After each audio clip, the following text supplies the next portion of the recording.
Welcome to CEC Gurukul lectures.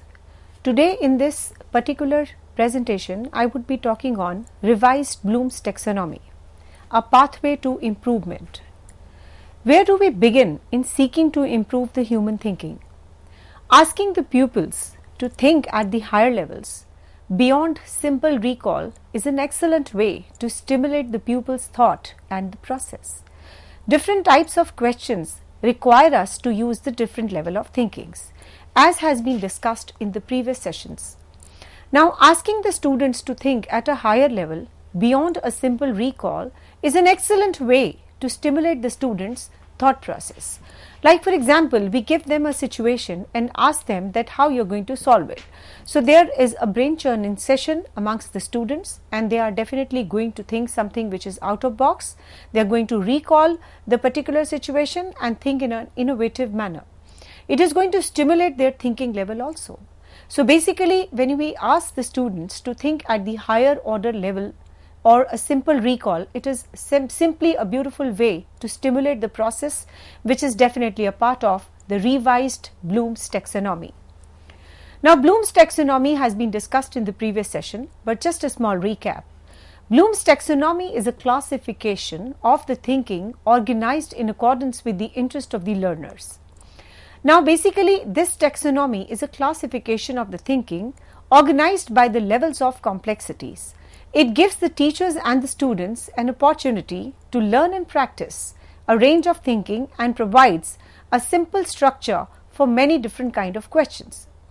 And we already talked about three basic domains in the learning: the cognitive, the affective, and the psychomotor.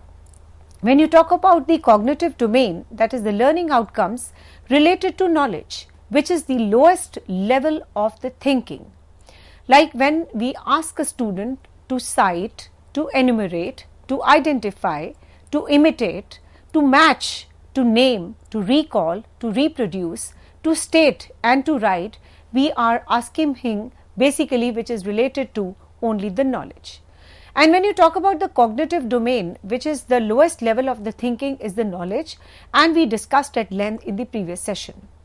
Now, then we talked about the affective domain, that is the accept, attend, describe, explain, locate, observe, realize, receive, and recognize. Then we talked about the psychomotor domain, that is to hear, identify, observe, smell, taste, touch, and watch. Now, these were discussed in the previous session. Now, this Bloom's taxonomy was revised. Why it was revised? What were the basic changes? So, we are going to discuss in this particular session. The changes in the revised Bloom taxonomy occur in basically three aspects: the terminologies, the structure, and the process. The factual knowledge refers to the essential facts, terminology, details, or the elements the student must know or to be familiar with in order to solve a problem. The development of the critical and the creative kind of thinking is a major goal for the education in the 21st century. This presentation aims to help to furnish the teachers with all type of scaffolding and assistance. He or she will need to be able to involve the learners in developing their abilities to engage in the higher order process. The development of the improved thinking among our students should be our focus of attention, and the revised Bloom's taxonomy will be providing a pathways that would lead to improve the thinking. So, this session is particularly for the faculty members and the students to understand and increase their comprehension level, their application level, analysis power, synthesis power, and evaluation. This Bloom's taxonomy was started in the way back 1956 with the 6 levels of thinking. The lowest, that is the knowledge, and then as we move upper the hyper pyramid, we move on to the different levels, like from the knowledge, which is the lower level thinking, moving on to comprehension level, where he is able to describe and apply that knowledge, analyze, that is the problem solving skills, etc., synthesize the information, and then evaluation process. So, What basically the revised Bloom's taxonomy? The revised Bloom's taxonomy provides the measurement tool for the thinking. The changes in RBT, that is the revised Bloom's taxonomy, occur in three broad categories: the terminologies, the structure and the emphases. Now, why the changes were made is a question mark. The changes were made in the Bloom's taxonomy basically to cater to three particular reasons. One, easier applicability in the schools at all levels, be it business schools, be it the primary schools, be it the high schools, etc. It is definitely an easy tool for planning of teaching and assessment of the learning outcomes. And last but not the least, it is a very useful tool for a larger audience. Now, what were the changes? Let us look on that. The names of the 6 major categories were changed from noun to the verb forms, that is the action part. Taxonomy reflects the different form of thinking, and thinking is an active process. Hence, the verbs are more accurate. The knowledge category was renamed. Knowledge is a product of thinking and was an inappropriate way to describe a category of thinking and was replaced with the word remembering. The comprehension became understanding. The synthesis was renamed as creating in order to better reflect the nature of thinking described by each category. Now, let me give you here the main emphasis. The changes in emphasis in the revised Bloom's taxonomy is placed upon its use as an authentic tool for curriculum planning, instructional delivery and assessment. Now, where do we begin in seeking to improve the human thinking? What do we do to stimulate the thinking, and how do we do it? So, this is the center of the revised Bloom's taxonomy. Let me give you and explain you these aspects one by one. Now, where do we begin to seek to improve the human thinking? Like in the normal life which we are living, we take the life as it comes. There is a sentence given to you as a student, and you will simply analyze, translate that particular sentence in your mind and reproduce in a very basic thinking level. So, this is how we are, at this level. But in the revised Bloom's taxonomy, we will instigate, we will stimulate, we will motivate the students that they are thinking now in a very different level, on an improved level, on a broadened level, on a better level, and the comprehension level of the students will be better, because now their thinking level, their aspects is definitely on a very high paradigm. What do we do to stimulate thinking? We have to actually make the things so interesting. We have to touch the experiential learning of the student. We have to make the learning so delightful that the student is, very happy to learn that particular concept. And how do we do it?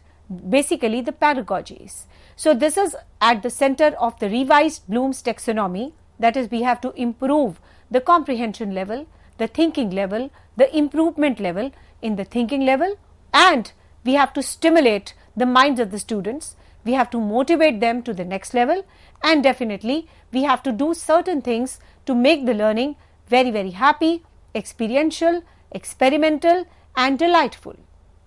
Now, moving on, asking the students to think at a higher levels beyond the simple recall is an excellent way to stimulate the students' thought process. Now, different type of questions require us to use the different level of thinking. Now, this particular statement requires an explanation. Now, when we ask the students that no, this is not the situation, let us give us some more useful insights. Let us think on a different paradigm. Let us think on different frontier.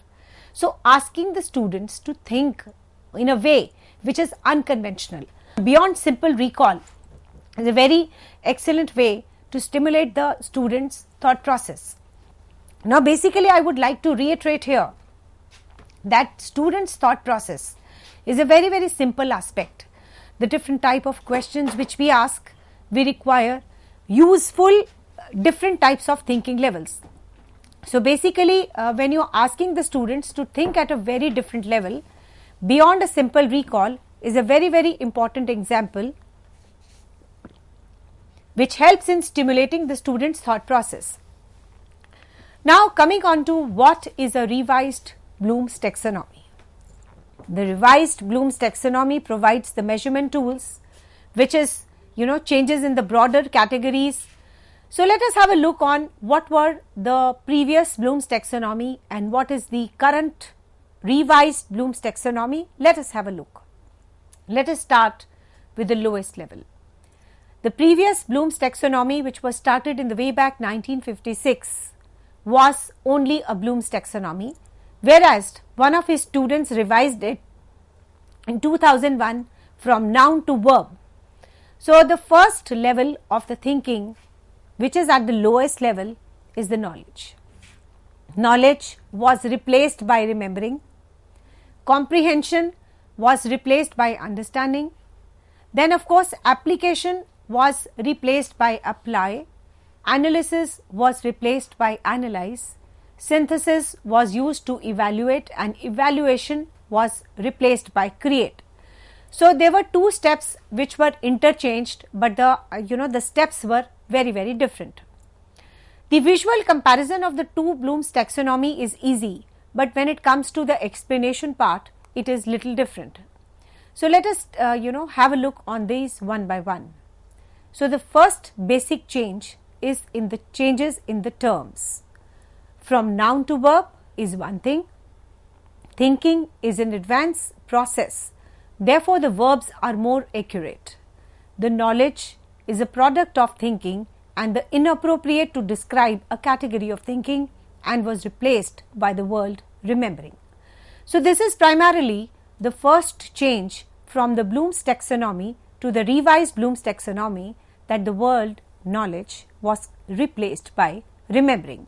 Although both are at the lowest level of thinking, basically when you talk about a recall, to describe to what you thought, what it was, etc.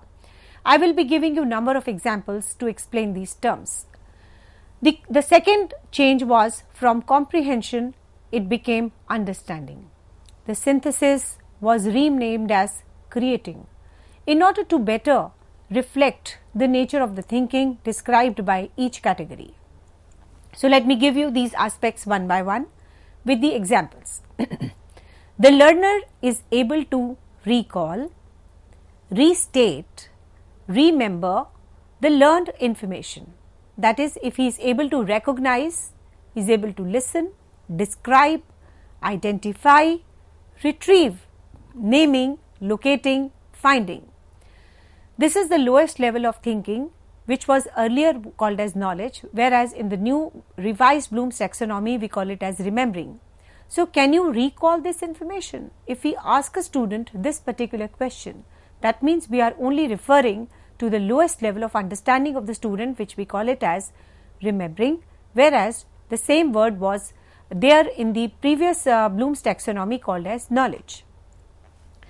Now moving on with the remembering further, if we ask the student to list, to memorize, to relate, to show, to locate, to basically distinguish between the aspects, we ask him to give an example, we ask him to reproduce to what was done in the class, we ask him to quote, to repeat, to label, to recall, to know, to group, to read, to write, to outline. So basically from listen, group, choose, recite, review, quote, record, match, select, underline, cite and sort. So basically recall or the recognition of a specific information. I give you the stress on this statement once again. When you call on the the revised Bloom's taxonomy, and if we ask the student to recall or have a recognition of the specific information, that is called as remembering. So the products here which we include as far as the assessment part is concerned is called as you can always include a quiz. You can ask a particular student that please define this.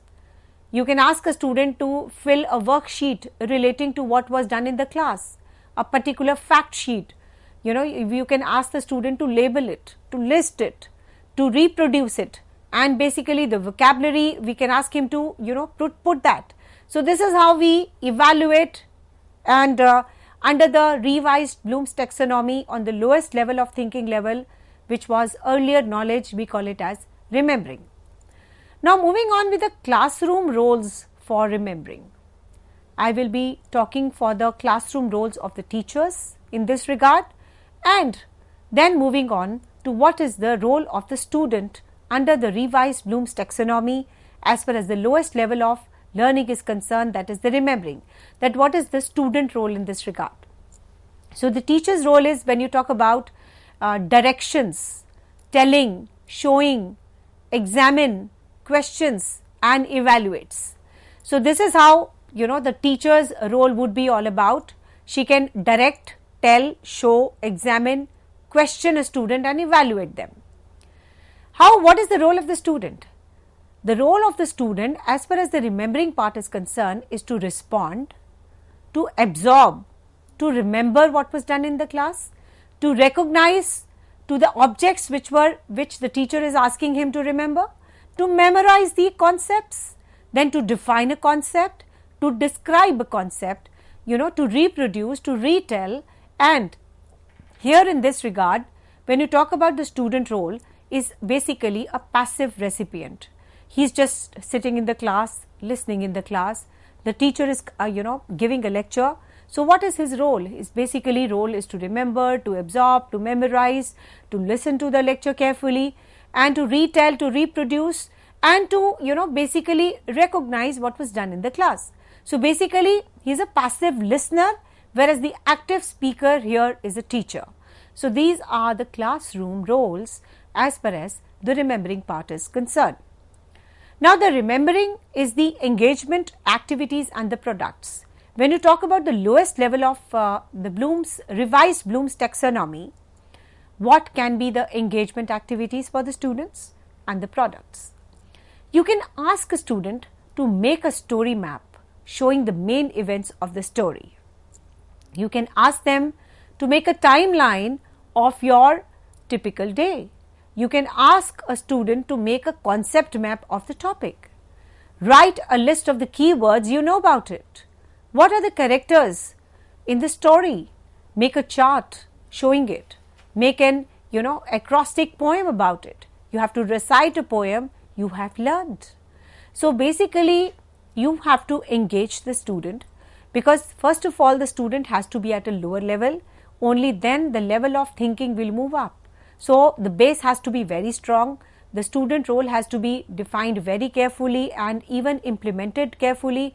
The student has to understand that if he has to move up to the higher level of his career planning, so this is the first basic thing which he has to do and he has to perform as a student. He has to be a passive listener, active listener, good listener, and he should be able to reproduce and do all kind of activities which he has been asked to do as far as the remembering part is concerned. Because the remembering revolves around the recalling, reproducing, match the following, making a timeline, making a story, reciting a poem. So it is, centering around the remembering part was what's done in the class.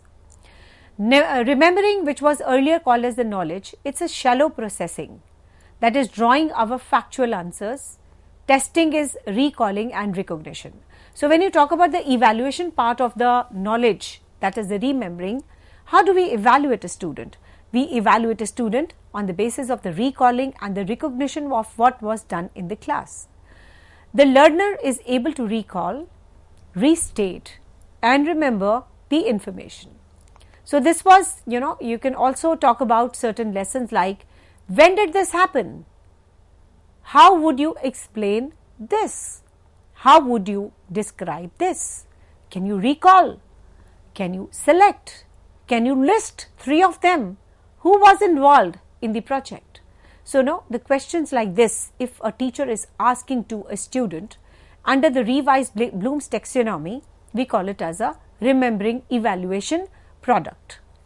The sample questions for remembering is, what is this? where it is, how did it happen, why did it happen, when did it happen, how would you show this, who were the main aspects, which one and how is.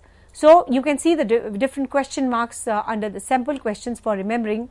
So, this is how a teacher has to evaluate a student under the lowest level of the thinking levels, which is under the revised Bloom's taxonomy called as a remembering. The questions starting with what, where, when, why, how, these questions could be retrieved, recognized and recalled from the text or on the lines of the text read, fall under the remembering. So, basically now moving on to the second level of the revised Bloom's taxonomy.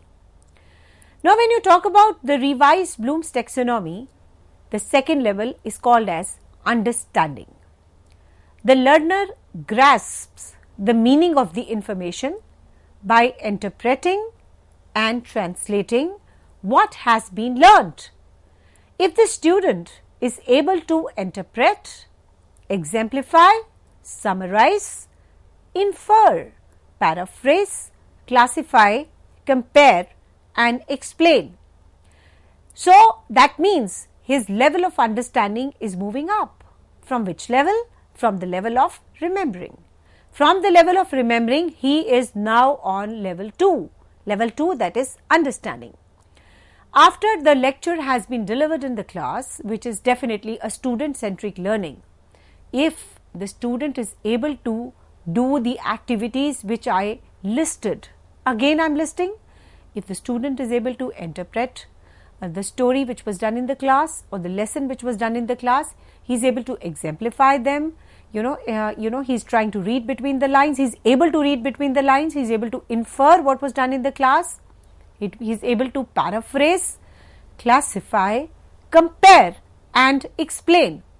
So, definitely we can conclude that his understanding level is superb. That is, can you explain the ideas or the concepts which were done in the class? So, this should be the pedagogies adopted under the revised Bloom's taxonomy, that after a teacher completes a particular level of teaching in the class, the question which the teacher should ask a student is, can you explain the ideas or the concepts? If she is just asking to remember and recall, we call it as only the remembering part. But yes, after remembering, if he is able to understand the things behind it, the logic behind it, the interpretation of what was done in the class, that means his level of understanding is definitely moving up, which is definitely a very good sign for the student and a very good sign for the teachers as well. So, what are the classroom roles for the understanding for the teachers as well as for the students? Let us have a look on this. When you talk about the teacher's role as far as the understanding part is concerned, a teacher demonstrates the lecture, listens, questions, compares, contrasts and examines. The student role here is to explain, describe, outline, he is able to translate, demonstrate, interpret and becomes an active participant. Whereas, if you talk about the first level of understanding, the first level of Bloom's revised taxonomy, it was only the remembering. In remembering, if you remember, the role of the student was very limited to a passive listener. Whereas, in this case, the role of the student here is moving on from passive listener to an active participant, that is, he is able to participate in the debate, he is able to interpret the aspects, he is able to outline, he is able to describe, he is able to explain. So, his level of understanding is definitely there, which is definitely the second level of the revised Bloom's taxonomy.